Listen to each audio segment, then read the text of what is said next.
Howdy folks, my name's Kev and this is 0 to 100K, where I'm sharing my journey as a creative entrepreneur in getting to 100K revenue a year in my creative business. So I'm gonna shake things up. This is just gonna be more of like a raw update and just a gentle sort of loose and informal check-in as opposed to the fully scripted out Notion template.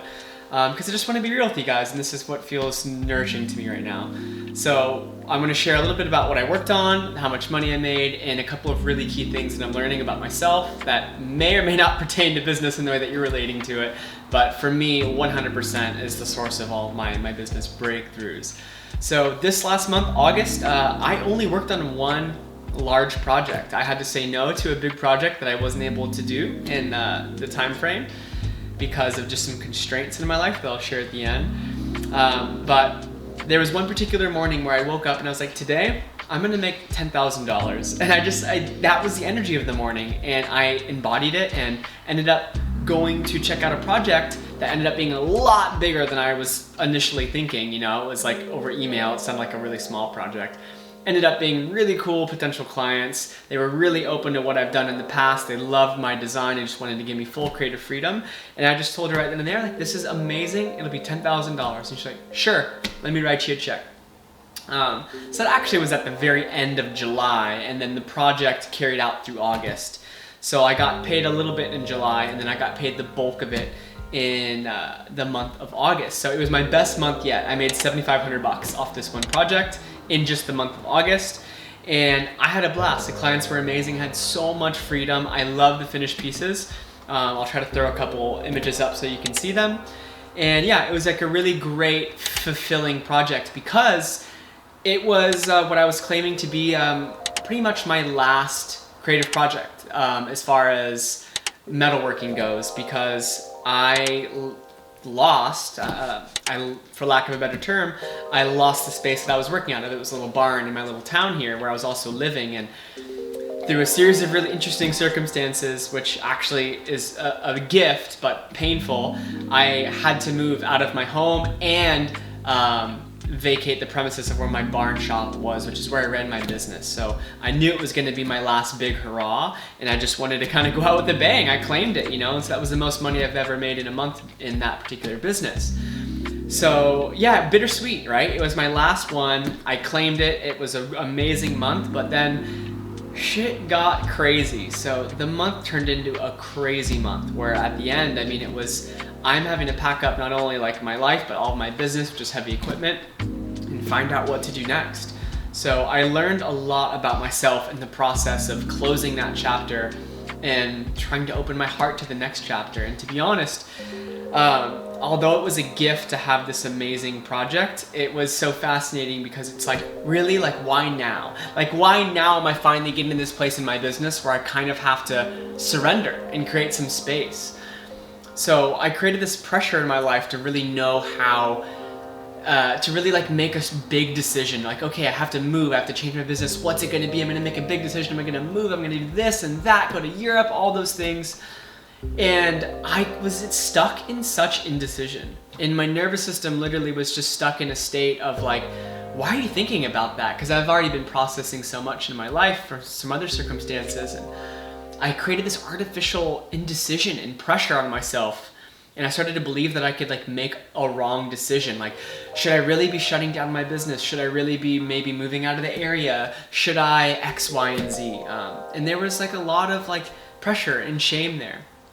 And so on the one hand, while it was like a month where I made like the most money I'd made in a month in a really short time frame, on the other hand, I was struggling with like this deep internal narrative about what happens next and not knowing what to do and having so much pressure.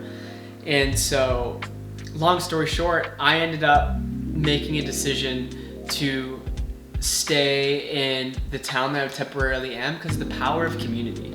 They've seen me through the whole evolution of not only my business, but also just who I am as a human and everything I've gone through, all of the growth, expansion, and also the heartbreak and contraction, and it feels so good to be supported in community. And that seems way worth its weight in anything. So what I learned this month, that I actually feel like it was a retrospective kind of reflection of the success I had in my business, was that you don't need any prerequisites to love yourself, right? You don't need to make a huge decision. You don't need to move across the world. You don't need to have a super thriving business. You don't need to have the amazing, extraordinary lover. All of those things are great, but in my life, in my circumstance, it was like I had to, for lack of a better term, lose those things, or they had to be taken away in the forms that they were in, for me to discover my inherent value. And me discovering my inherent value outside of all those things is what created the space for me to confidently act in my business to make that type of money. So it was like the second that I actually felt like I discovered a deeper part of love in myself, the more that I actually received in my business. So there's no prerequisite to love yourself. The second is you won't end up anywhere you're not supposed to be, right?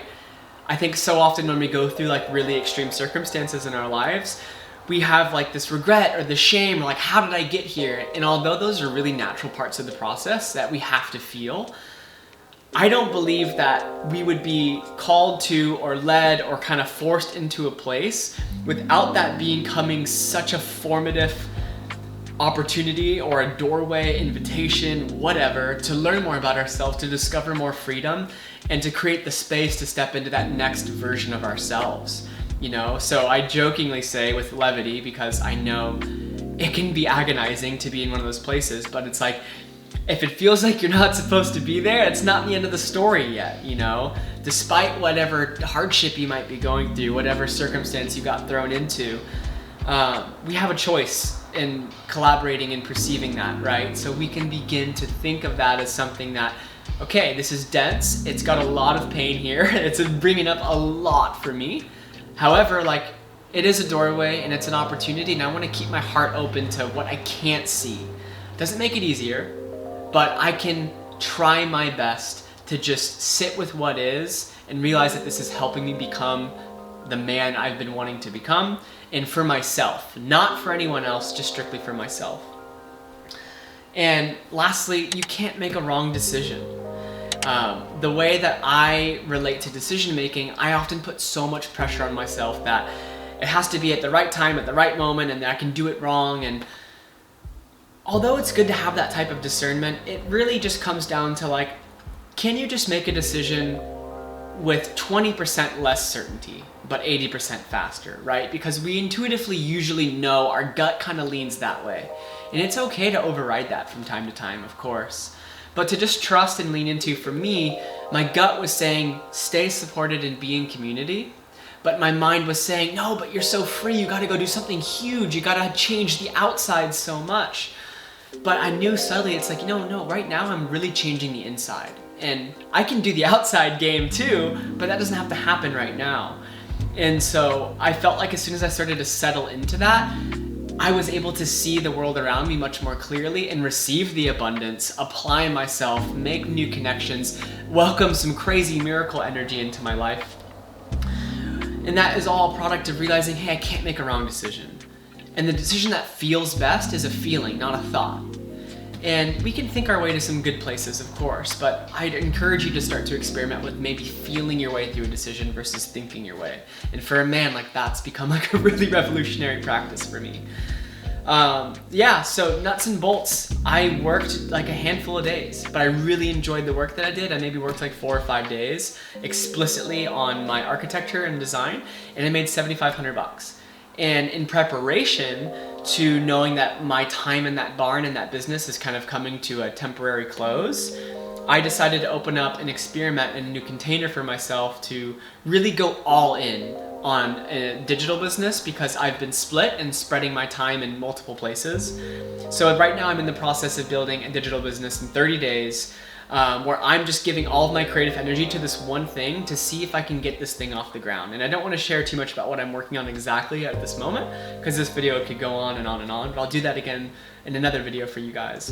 But what I'm applying myself to in this pivot is going all in on just choosing an idea. It's not the most glamorous, it's not the best idea, but it's an idea, and I'm going all in, and I'm letting that be a reflection of me choosing to go all in on myself in this time in my life, because I'm so used to choosing other people and all these things outside of me, and while that's all beautiful, it's my time. And so in this way that I've decided to go all in on me and my growth from the inside out, I'm able to just devote to one thing, experiment for 30 days, and see what happens. So I'm in that kind of beautiful phase right now.